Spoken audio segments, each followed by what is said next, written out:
Praise the Lord. Hallelujah. Dalaygon ang Diyos, mga higala, mga igsoon, mga mga kaigsuonan sa atong buhi nga Diyos.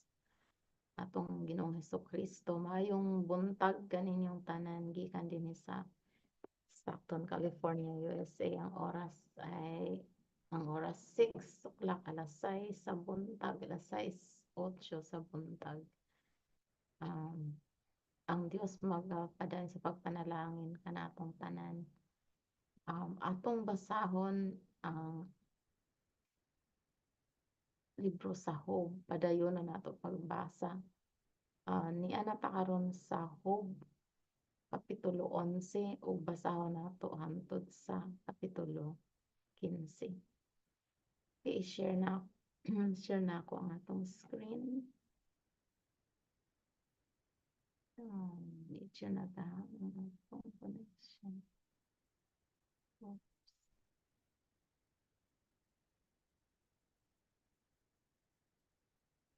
Share your screen.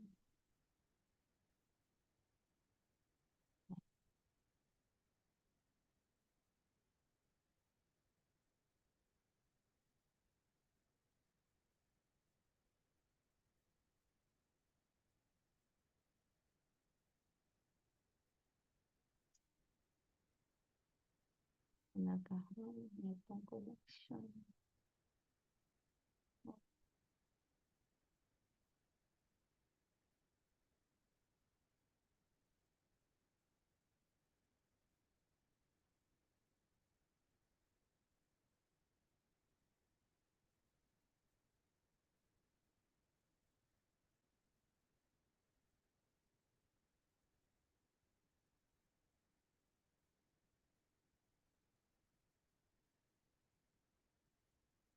Okay, so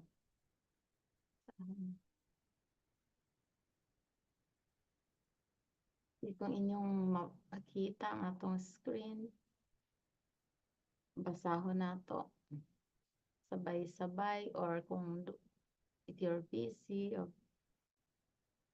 or kung naamoy gibuhat nga importante, you can't be on your phone or your tablet, on your computer. So, pwede nang gyapon maminaw lang. Praise the Lord and God bless us all. So, Job kapitulo 11 nag-ingon dinhi. Unya mitubag si Sopar nga naamatihan naama naamititanhon ug miingon. Praise the Lord. Dili ba kinahanglan tubagon ang daghang mga pulong ug pakamatarungon ba ang tawo nga hinulti? Makapahilom ba sa mga katawhan ang imong mga pagpangandak ug sa magayubit, ikaw wala ba'y tawo nga arang makapakaulaw kanimo? So iyan ang gisulti kang Job. Kay ikaw nagaingon, ang akong pagtulun-an ulay man ug ako mahinlo sa atubangan sa imong mga mata. Apan nga mosulti pa lang unta ang Dios ug magabuka ang iyang mga ngabil bato kanako. Ug nga tudluan kaniya sa mga tinago sa kaalam, kay kaniya sa pagkamasinabuton walay makatupong. Busa hibalui nga ang Dios nagapaningil sa labing diyutay kaysa silot nga angay sa imong kasalanan. Makakaplag ka ba sa Dios pinaagi sa pagpangita? Makakabot ka ba sa pagkahingpit sa makagagahom? Sama sa gitason sa kalangitan, unsa ang arang mong mahimo? Labing halalom kaysa Siol, unsa ang arang mong kahibaluan? Ang iyang gidak-on labing dako kaysa kalibutan, ug labing halapad kaysa kadagatan. Kung siya molabang o kung siya pagatak-umon o kung iyang tigumon ngadto sa paghukom, nankinsa ang arang makasalanta kaniya. Kay siya nasayod sa mga taong malimbungon, siya makakita usab sa kasalanan bisan tuod dili siya magatagad niana. Ang taong hungog walay salabutan. Oo, ang tao ipanganak ingon sa anak sa usa ka asnong ihalas. Kung ikaw magtarong sa imong kasing-kasing ug ituy-od mo kaniya ang imong kamot, kung ang kasal-anan anaa sa imong kamot, ipahilayo kana kanimo. Ug ang pagkadili matarong ayaw papuy-a sa imong mga balong-balong. Sa walay duha-duha makayahat ka unya sa imong naong nga walay buling. Oo, ikaw mahimong lig-on ug dili magakahadlok. Kay ikaw mahakalimot sa imong kaalaot. Ikaw mahinumdum niana ingon sa mga tubig nga manglabay. Ug ang imong kinabuhi modan-ag labi pa kaysa udto maingon kana sa tabuntagon bisan pa anaay kangitngit. Ug ikaw magmalig-on kay anaa may paglaom. O ikaw magapangita sa libot nimo ug sa lig-on ikaw mopahulay. Ikaw magahigda usab ug walay bisan kinsa nga makapahadlok kanimo.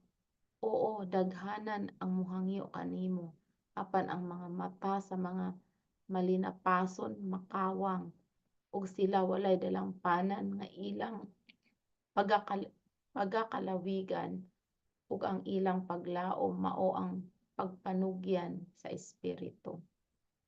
Praise the Lord. Kapitulo 12.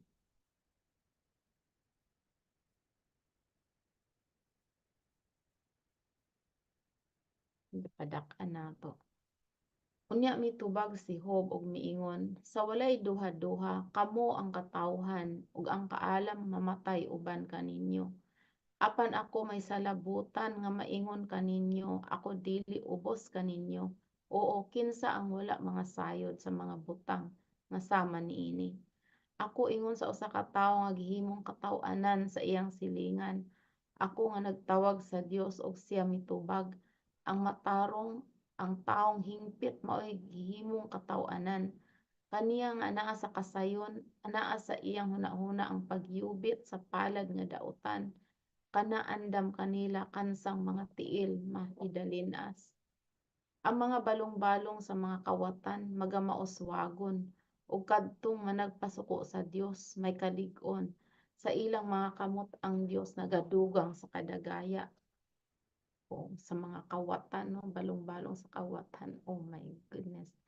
Dunay kalig-on pero mahugno. Pag mahugno ra na kung abot ng pagsulay. Na.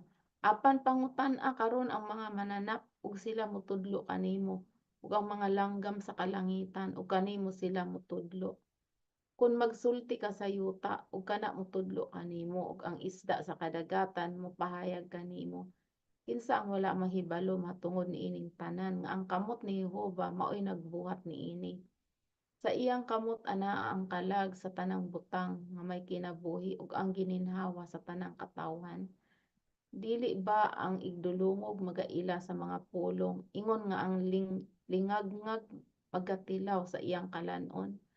Ang kaalam anaa sa mga taong tigulang ug ang kataas sa mga adlaw anaa sa maayong pagsabot. Praise the Lord. Sa Dios anaa ang kaalam ug ang kagahom, ang tambag ug ang pagsabot anaa kaniya. Ania karon siya nagalumpag ug kana dili na ikapatindog pag-usab.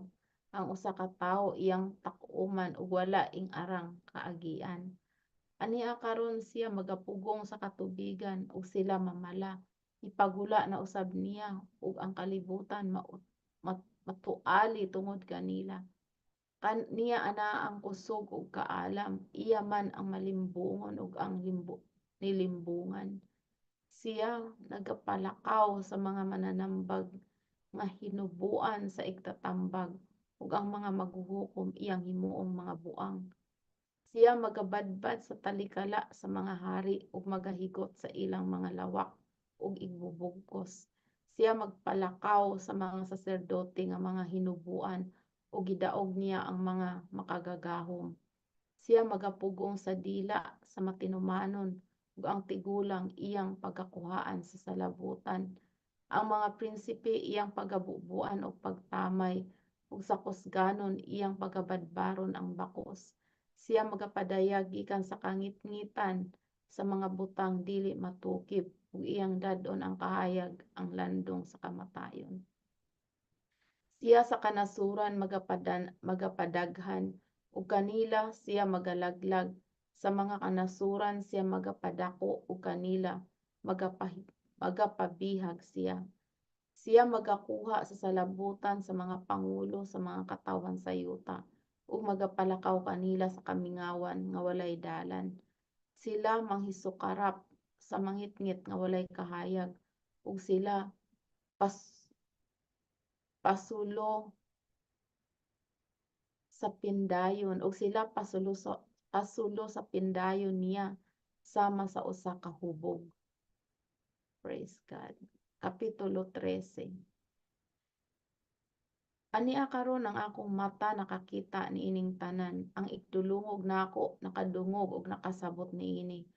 Ang inyong nahibaluan mao ang akong nahibaluan usab. Ako dili ubos kaninyo. Mosulti gayud ako sa makagagahom ug gitinguha ko ang pagpakigsulti sa Dios. Apan kamo mga magmumugna sa bakak, kamong tanan mga mananambal nga walay bili. O maayo pa unta kung kamo managhilom na lamang ug kana mahimo nga inyong kaalam. Pamatia karon ang akong pangatarungan ug patalinghugi ang katarungan nga sa akong mga ngabil igasaysay. Manulti ba kamog dili matarong tungod sa paglaban sa Dios ug igapamulong mo ba nga malimbungon tungod kaniya? Magapakita ba kamo sa inyong pagpasulabi kaniya? Mulaban ba kamo alang sa Dios? Maayo ba nga siya magasusi kaninyo? Kung ingon sa usang nga nagalimbong sa tao, limbungan ba ninyo siya? Sa walay duha-duha siya magabadlong kaninyo kung kamo sa tago may pagpasulabi. Dili ba makapahadlo kaninyo ang iyang kahalangdon ug ang iyang kalisang kaninyo mudangat? Ang inyong mga halandong pulong mao'y sanglitanan nga abo, ang inyong salipdanan mga salipdanan nga yanang. Managhilom kamo, pasagdi ako aron sa akong pagsulti. Ug kanako ipadangat ang tanan nga modangat. Ngano man nga kuhaon ko ang akong unod sa mga ngipon nako ug ibutang ko ang akong kinabuhi sa kamot nako. Aniya karon iyang pagalaglagon ako walay paglaom. Bisan pa niini sa iyang atubangan, ako magalaban sa akong mga alagianan.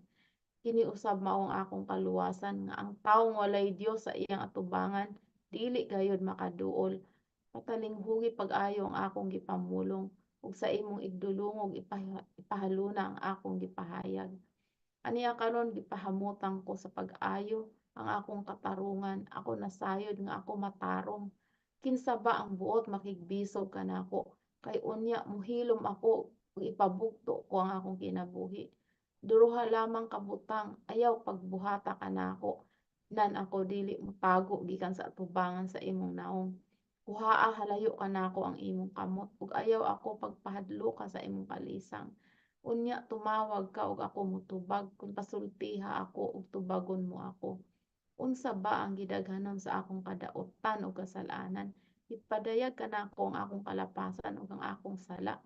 Ngano man nga gitago mo ang imong naong kanako ug ginaisip mo ako nga imong kaaway. Mopag-uol pa ba ikaw sa usa ka dahon nga sinalibay ug mugukod pa ba ikaw sa tuod nga laya?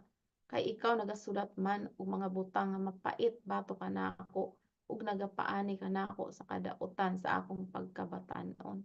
Imo usab nga gibutang sa sipuhan ang akong mga tiil ug gitiman-an ang tanan ko nga alagianan. Imo gibadlisan ang utlanan sa lapalapa sa akong mga tiil bisan ingon ako sa usa ka butang nga dunot nga mapapas ingon sa usa ka biste nga ginakutkot sa tangkob. Praise the Lord. Kapitulo 14. Ang tawo nga natawo sa usa ka babaye hamubo ra sa panuigon ug tugob sa kasamok. Busa mo buswak sama sa usa ka bulak ug pagaputlon. Siya nagadalagan usab ingon sa usa ka anino ug dili magadayon. Nan magabuka ba ikaw sa mga mata sa pagsud-ong kaniya ug magadala kanako sa hukmanan uban kanimo. Kinsa ang makakuha og usa ka butang nga mahinlo gikan sa mahugaw, walay mausa. Sanglit ang iyang mga adlaw, tinagalan ang gidaghanon sa iyang mga bulan anaa kanimo, ug ikaw nagbutang og mga utlanan kaniya nga dili niya malabang. Ayaw na siya pagsud-o nga aron siya makapahulay hangtod nga ingon sa usa ka sulugoon matapos niya ang adlaw. Kay adunay kalauman sa usa ka kahoy kung kana pagaputlon aron nga manalingsing pag-usab ug nga ang diyutay nga sanga niana dili mohunong. Bisan pa makagulang ang gamot niana diha sa yuta ug ang tuod niana madunot sa yuta apan tungod sa baho sa tubig kana mangudlot og mananga ingon sa usa ka tanom. Apan ang tawo mamatay og igalubong. Oo, ang gininhawa sa tawo mabugto ug hain naman siya. Ingon nga ang katubigan maitos sa dagat ug ang suba magakakunhod og mumala. Mauusab ang tawo mamatay ug dili na mobalik hangtod nga mawala ang kalangitan. Siya dili na manghigmata. Dili usab siya mapukaw sa ilang pagkatulog.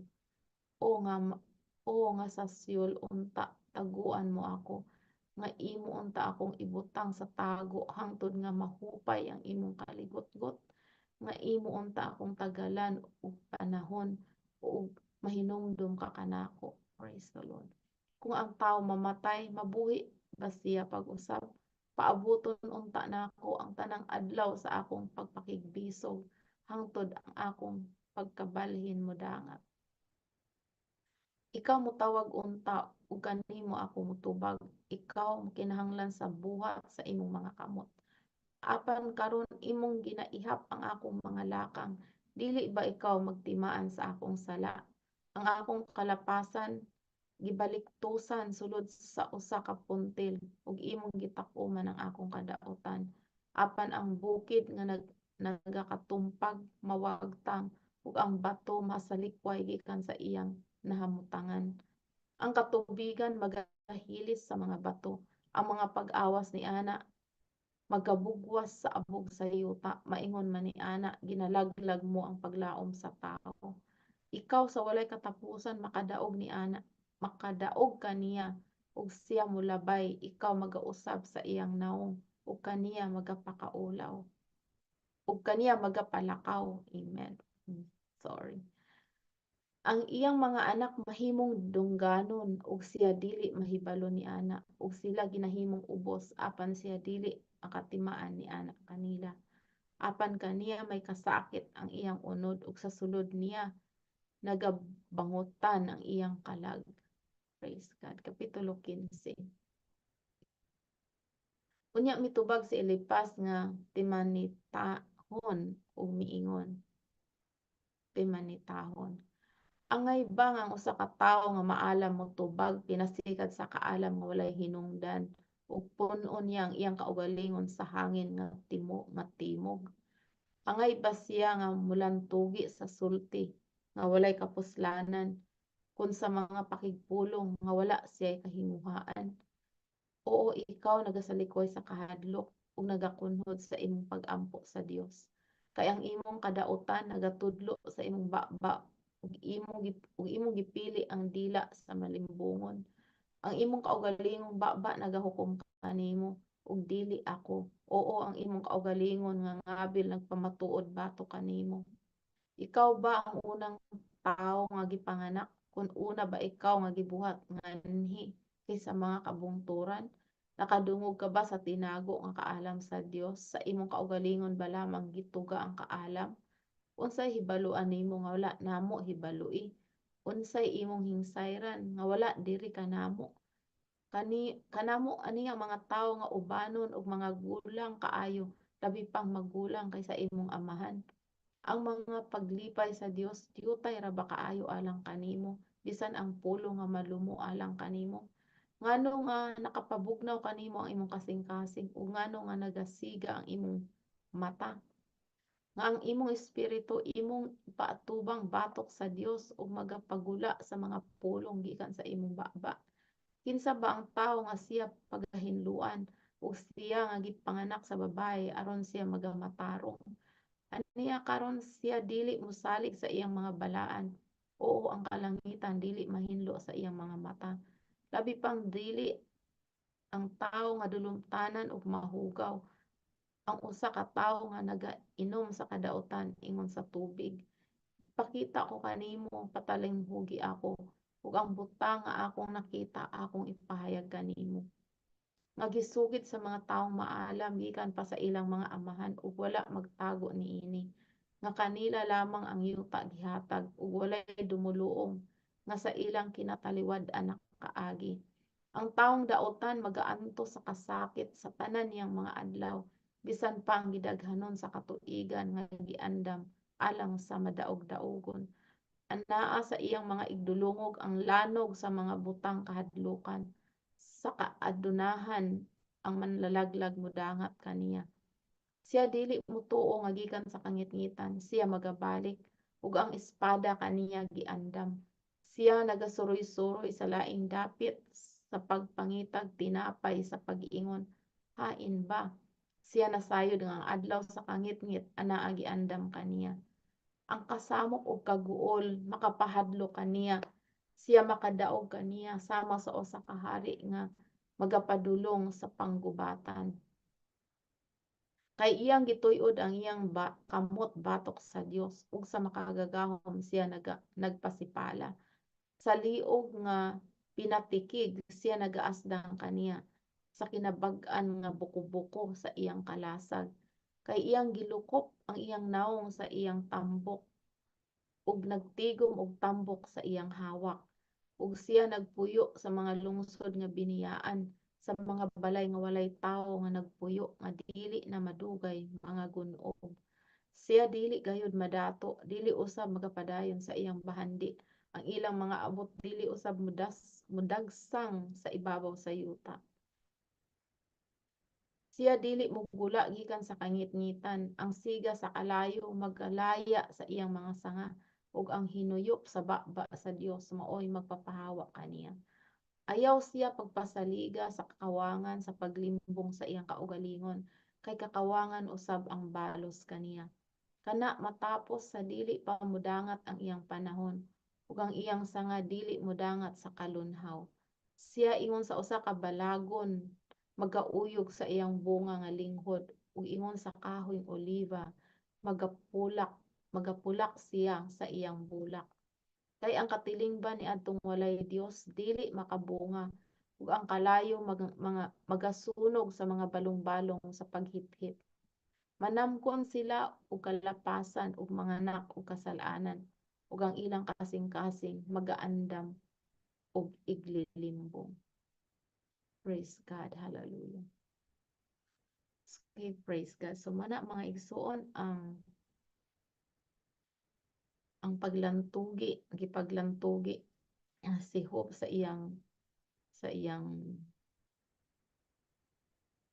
mga higala nga imbis i-comfort si Hope tungod sa iyang tungod sa um, tungod sa um, trials nga iyang giagian,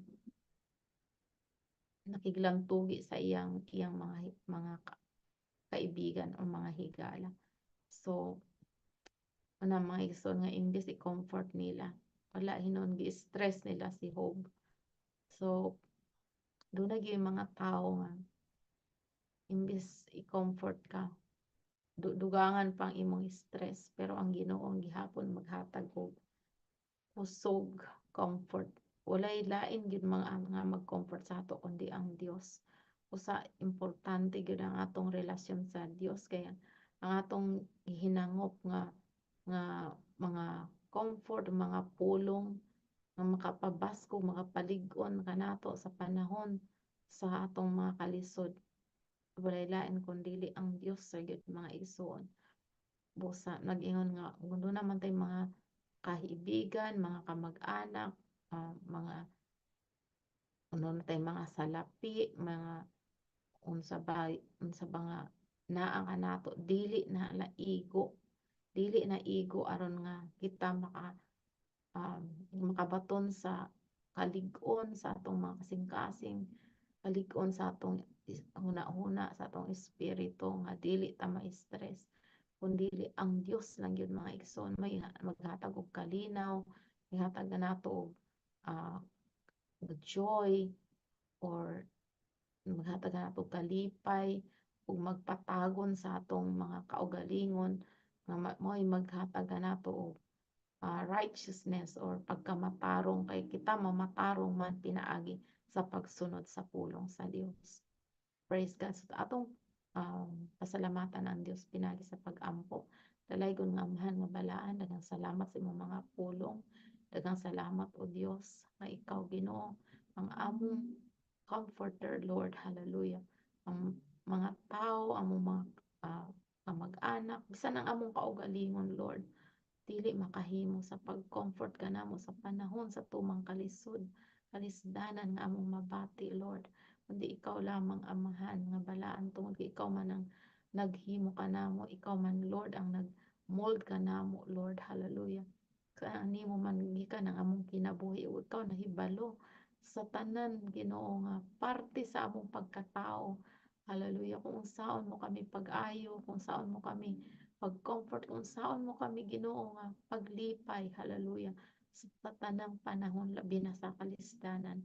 Hallelujah. Lord, daghang salamat akong giampo kanimo gitugyan ang tanan nga naminaw, Lord, hallelujah, sa pagbasa sa imong mga pulong. Kung wala pa nila itugyan ang ilang kinabuhi kanimo nga itugyan nila kini Lord, mangayo sila og tabang kanila Ginoo sa ilang mga kalisdanan ug kagawasan.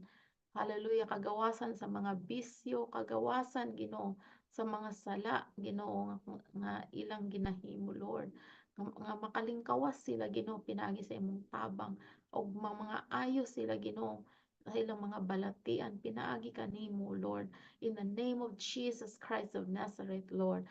Hallelujah. I declare Lord the deliverance, Jesus, salvation for those, hallelujah, who long, who desire to be saved, to be delivered, Lord, from all manners of, of, of